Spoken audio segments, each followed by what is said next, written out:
Hello friends, स्वागत है आपका। आज हम देखने वाले हैं बंद ऑर्गन पाइप, खुले ऑर्गन पाइप में कंपन की विधाएं किस प्रकार से होती हैं। पिछले वीडियो में हमने अप्रगामी तरंगों के बारे में पढ़ा था, जिसके अंदर हमने ये पढ़ा था कि उनके गुण और उनकी विशेषताएं क्या होती हैं, और साथ में ये बताना भूल गया था कि जितने भी वाद्य यंत्र होते हैं, चाहे वो वायलिन हो, चाहे वो सितार हो, चाहे वो वीणा हो, चाहे वो तबला हो, चाहे वो शहनाई हो, चाहे वो बांसुरी हो, सभी के अंदर अप्रगामी तरंगों से ही स्वर उत्पन्न होते हैं। अब इनके अंदर किस प्रकार से स्वर उत्पन्न होते हैं, और स्वर डिपेंड करता है आवृत्ति पे। तो वही चीज़ हम यहाँ पे समझने वाले हैं कि जो बंद ऑर्गन पाइप और जो खुले ऑर्गन पाइप होते हैं, उनके अंदर कंपन की विधाएं किस प्रकार से उत्पन्न होती हैं, जो आवृत्तियां होती हैं वो किस प्रकार से उत्पन्न होती हैं। तो सबसे पहले हम समझते हैं ऑर्गन पाइप क्या होता है। ऑर्गन पाइप सिंपली एक पाइप होता है, अगर ये दोनों सिरों से खुला है, जैसे कि फूकनी होती है एक गाँव के अंदर, जो महिलाएं होती है वो आग को जो जलाने के लिए, आगों को जलाने के लिए फूंक मारती हैं, जिसे वो उसको फूकनी बोलते हैं। वो दोनों तरफ से खुली होती है। या धागे की जो पिंडी होती है, ऊपर धागा लपेटा रहता है लेकिन दोनों तरफ से खुली होती है, तो ये क्या होता है, दोनों तरफ से खुली है, तो इसको हम बोल देंगे खुला ऑर्गन पाइप। दूसरा, अगर वो एक तरफ से बंद है, जैसे कि आपके पेन का जो ढक्कन होता है वो एक सिरे से बंद होता है, दूसरी तरफ से आप फूंक मार के उसके अंदर से स्वर निकालते हैं, आवाजें निकलती हैं, तो ये जो होता है ये बंद ऑर्गन पाइप होता है। तो सबसे पहले हम बंद ऑर्गन पाइप के बारे में पढ़ेंगे। तो बंद ऑर्गन पाइप के अंदर क्या होता है कि जो बंद सिरा होता है उस पर हमेशा निस्पंद बनता है, और खुले सिरा जो होता है उस पर हमेशा क्या होता है, प्रस्पंद बनता है। और कोई सा भी ऑर्गन पाइप हो, खुले सिरे पर हमेशा प्रस्पंद का ही निर्माण होता है। तो यहाँ पे हम देखते हैं कि सबसे पहले हमने 3 ले रखे हैं ऑर्गन पाइप, एक ही प्रकार के, जिसके अंदर एक नोड, एक एंटी नोड, इसके अंदर 2 नोड्स, 2 एंटी नोड्स, इसके अंदर 3 नोड्स और 3 एंटी नोड्स बन रहे हैं।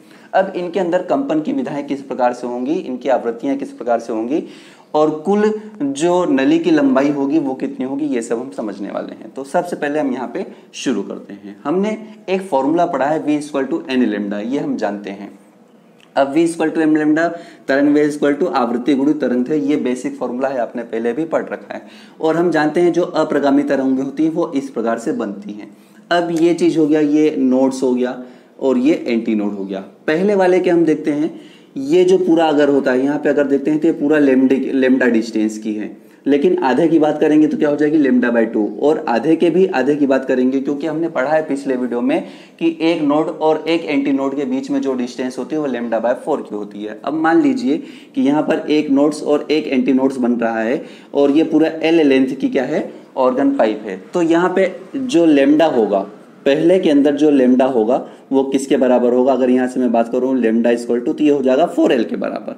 ये हो गया आपका 4L के बराबर, यहाँ पे कुल लैम्डा हो जाएगा, तरंग दैर्घ्य जो होगी वो अलग नली के अंदर होगी, तो ये 4L लेंथ की होगी। अब हमने ये पढ़ा है V = n लैम्डा होता है, और यहाँ से हम ज्ञात करने पर चाहते हैं कि जो आवृत्ति होगी वो क्या होगी। तो यहाँ से आवृत्ति का जो फॉर्मूला होता है वो n = होता है V/λ। तो ये हमने V/λ लिख दिया, लेकिन λ क्या है, पहले के लिए 4L है, तो ये n = हो जाएगा V/4L, जिसको हम N1 प्रथम सन्नादी या इसे मूल स्वर, फंडामेंटल टोन कहते हैं, मूल स्वर कहते हैं, ये N1 होती है। अब दूसरे की बात करते हैं। दूसरे के अंदर हम देखते हैं जो L बराबर है वो 3 λ/4 है, तो यहाँ से लैम्डा की वैल्यू कितनी निकलेगी, यहाँ से लैम्डा की वैल्यू निकलेगी, ये 4 जाएगा L के पास और ये अपॉन 3 हो जाएगा, तो यहाँ हो जाएगा 4/3 L हो जाएगा। तो इस हिसाब से अगर मैं देखूं तो जो आवृत्ति होगी N बराबर वो V/λ होती है, तो ये V/ जो लैम्डा है उसकी जगह हमें क्या रखना है, 4/3L, तो ये हो गया 4L और ये हो गया आपका 3, क्योंकि अपॉन में है तो ये ऊपर चला जाएगा। तो यहां से हम देखते हैं ये 3V/4L हो गया। तो V/4L को हम क्या बोल रहे हैं, V/4L को हम बोल रहे हैं N1, तो ये हो जाएगा 3, यहां हो जाएगा, इसको हम बोलेंगे 3N1, और इसे हम बोलेंगे द्वितीय सन्नादी। क्या बोलेंगे इसे हम, द्वितीय सन्नादी या फिर प्रथम अधिस्वर, प्रथम अधिस्वर इसको हम बोलते हैं। तो ये चीज याद रखना है यहाँ पे। इसके बाद तीसरे की हम बात करते हैं। तीसरा जो है इसके अंदर 3 नोड्स और 3 एंटी नोड्स बन रहे हैं। तो इस स्थिति में यहाँ पे जो टोटल एल लेंथ डिस्टेंस होगी वो 5 लेमडा बाय 4 की होगी। तो यहाँ से अगर हम लेमडा की वैल्यू फाइंड आउट करें तो लेमडा की वैल्यू हमारे पास आती है, लेमडा इक्वल टू हो जाएगा 4l by 5 lambda, 4l by 5, 4l by 5, lambda equal to 4l by 5 हो जाएगा। इसके बाद अगर हम आवृत्ति की बात करें तो यहाँ पे जो आवृत्ति होगी वो n इक्वल टू, हम जानते हैं n इक्वल टू क्या फॉर्मूला होता है, n इक्वल टू होता है v upon lambda, v upon lambda, तो v इक्वल टू ये v हो गया और लेमडा की वैल्यू हमारे पास है 4l बाय 5, लेकिन हम यहाँ पे लिखते हैं 4l और ये अपॉन का 5 ऊपर चला जाएगा तो ये हो गया 5, तो ये हो जाएगा 5 और v अपॉन 4l को हम क्या लिखते हैं n1, ये हो गया 5n1। तो यहाँ पर इसको हम बोलते हैं तृतीय सन्नादी, इसको हम बोलते हैं तृतीय सन्नादी या द्वितीय अधिस्वर बोलते हैं, द्वितीय अधिस्वर, सब टोन इसको हम बोलते हैं। पहला ये हो गया फंडामेंटल टोन, ये फर्स्ट टोन और ये सेकेंड टोन हो गया। इसके बाद इसको प्रथम सन्नादी, द्वितीय सन्नादी, तृतीय सन्नादी कहते हैं। यहाँ पे हम देखते हैं कि जो आवृत्तियों का अनुपात है, मतलब n1 अनुपात n2 अनुपात n3 जो है वो किस प्रकार से है। तो n1 जो है वो सिंपली 1 है, लेकिन दूसरा जो है वो 3 टाइम क्या हो गया, बढ़ गया, और तीसरा जो है वो 5 टाइम। तो यहाँ पे जो कंपन की जो विधा होती है वो 1:3:5 होती है। अब एक और चीज मैं आपको बताना चाहूंगा कि जब भी यहाँ पे खुले सिरे पर प्रस्पंद बनता है तो जहां पे खुला सिरा होता है उतने पे नहीं बनता, उससे थोड़ा ऊपर बनता होता है। और ये जो डिस्टेंस होती है टोटल लेंथ, अगर इस बाल्ब की बात करें तो ये हो जाएगी एल डैश बराबर l प्लस ई, और ये जो ई होता है वो 0.6 की होती है। कितनी की होती है, 0.6 की होती है। तो ये एल डैश बराबर जो होता है ये होता है l प्लस 0.6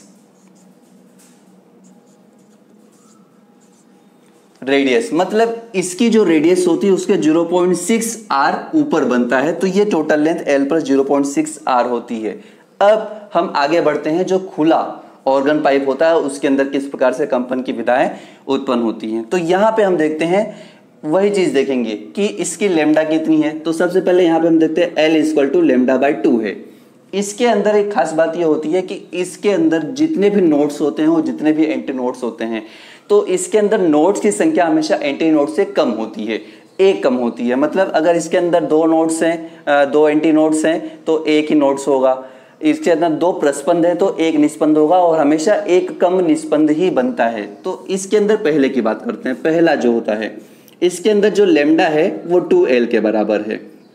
हम देखते हैं कि l equal to lambda by 2, क्योंकि ये आधा इधर है आधा इधर है, ये वाली बात हो गई, ये वाली बात हो गई। तो ये लेमडा बाय 2 के बराबर होता है। तो ये आधा इधर हो गया। तो यहाँ पे जो लेमडा होता है वो तरंग दैर्घ्य जो होती है वो l 2l के बराबर होती है। अब यहाँ से अगर हम बात करें कि यहाँ पर आवृत्ति किस प्रकार से उत्पन्न हो रही होगी, तो यहाँ पे जो आवृत्ति n होती है वो क्या होती है, v बाय लेमडा होती है। ये हो गया v बाय लेमडा, तो ये हो गया v और लेमडा की वैल्यू हो गई 2l, जिसको हम बोल देते हैं n1। इसको n1 मतलब इसको हम मूल स्वर या प्रथम सन्नादी बोलेंगे। ये हो गया आपका मूल स्वर या फिर प्रथम सन्नादी कहते हैं। ये इस प्रकार से पहला बनता है।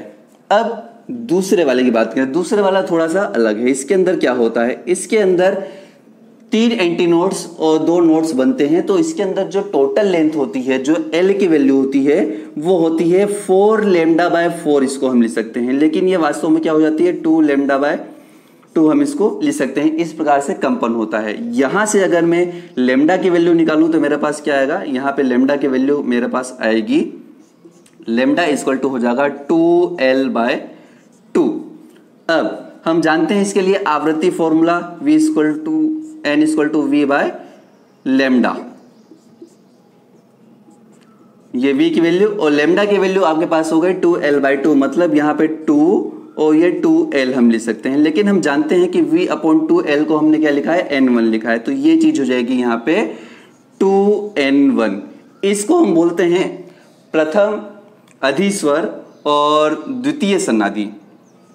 तो ये हो गया आपका द्वितीय सन्नादी, जबकि इसको हम बोलते हैं प्रथम अधिस्वर। अब तीसरे की बात करते हैं। तीसरा यहां जो आपको दिखाई दे रहा है, इसके अंदर आपको 1 2 3 4 1 2 3 नोट्स और 4 एंटी नोट्स बन रहे हैं। इसके अंदर जो टोटल लेंथ होती है, ये तो पूरा लेमडा की हो गई, यहां से लेकर यहां तक पूरा हो गया लेमडा, और ये हो गया लेमडा बाय 4 और ये लेमडा बाय 4, मतलब लेमडा बाय 2। तो 1 लेमडा और लेमडा बाय 2 कितना हो जाएगा? 3 लेमडा बाय 2, मतलब 1.5 हो जाएगा ये।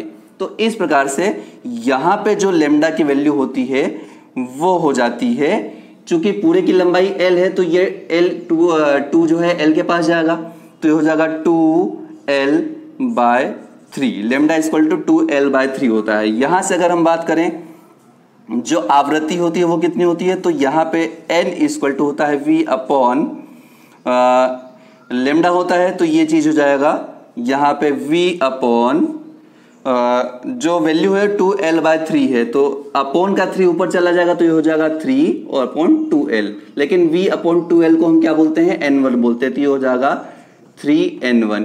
इसे हम बोलते हैं तृतीय सन्नादी, और इसको हम बोलते हैं द्वितीय अधिस्वर।